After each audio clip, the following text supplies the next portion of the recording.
کوئی بیٹا دینے والا نہیں، کوئی اولاد دینے والا نہیں، کوئی بانجھپن کو ختم کرنے والا نہیں، کوئی نہیں جس کے ہاتھ میں اختیارات ہو۔ یہ اختیارات تو معبود برحق کے ہے، اور میرا ایمان ہے لا الہ الا اللہ، معبود برحق صرف ایک اللہ ہے۔ ہر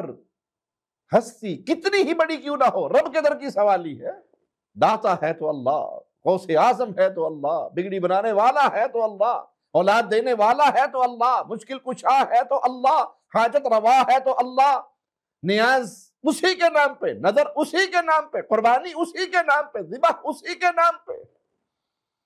منگتے بنیں گے تو اسی کے در کے، شفائیں مانگیں گے تو اس سے، یہ کڑے، یہ تعویذ، یہ منکے، یہ انگوٹھیے، یہ کالے دھاگے، یہ گھونگے، یہ سپیے، یہ تو شرک کے راستے ہیں جو جہنم کا ایندھن بنا دیں گے، ان میں شفا نہیں ہے۔ یحیی و یمیت، موت و حیات کا سارا نظام بھی اس کے ہاتھ میں، نہ کوئی پیر مار سکتا ہے، نہ کوئی پیر زندگی دے سکتا ہے۔ جھوٹ بولتے ہیں یہ قبروں کے دھندے کو چلانے والے، اس گندے دھندے کا اپنے پیٹ کی جہنم بھرنے کے لیے سسٹم چلانے والے جھوٹ بولتے ہیں۔